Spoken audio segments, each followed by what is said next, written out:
আসসালামু আলাইকুম। আজকে আপনাদের সাথে শেয়ার করব ঝটপট বিকালের নাস্তা। এটা চাইলে ছেলে মানুষও বানিয়ে ফেলতে পারে।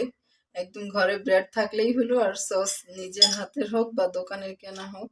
আমার এখানে লাগবে ৩টা সস। আমি ৩টা ডিম বার্গার বানাবো। যে এখানে নিয়েছি ৩টা ডিম।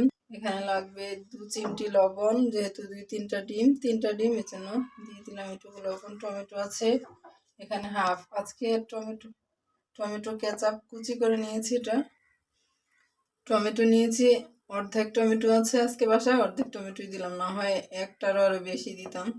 এই যে টমেটোগুলো দিয়ে দিলাম পেঁয়াজ কুচি, কাঁচামরিচ কুচি। এখন আমি এগুলোকে গুটে মিক্স করে নেব। ডিম আর টমেটো আমি মিশিয়ে নিয়েছি। এখন একটা ফ্রাই প্যান নিয়েছি চুলায়। ওই ফ্রাই প্যানে আমি এখন কিছু তেল দিয়ে দেব।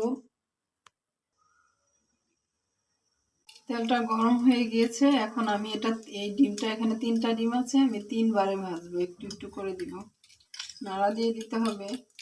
এখানে তো এরকম পাতলা হয়ে যাবে, তারপর আপনি এভাবে উল্টে উল্টে দিবেন। উল্টে দিয়ে আমি এইভাবে ভাজ করে নেব। তারপর এইভাবে কাটলেই বার্গারের জন্য এটা পারফেক্ট হবে।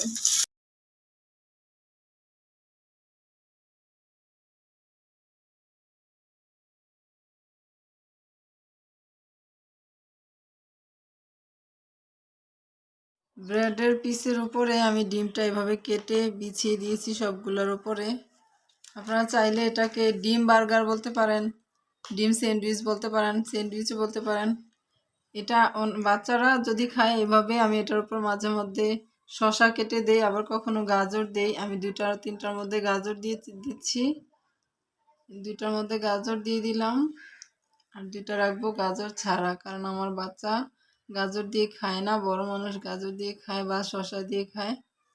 এই পরিমাণ দিলাম, আর এইভাবে সাজিয়ে নেবেন।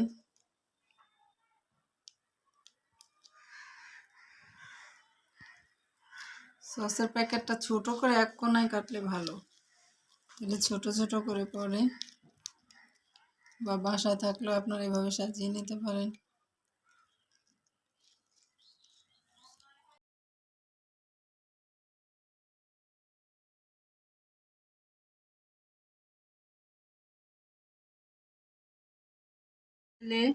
এভাবেও খেতে পারেন, এভাবে ধরে। আর যদি এভাবে ধরে না খেতে ইচ্ছা করে, এভাবে চাপা দিয়ে এভাবে করে, এই যে এভাবে খেতে হবে।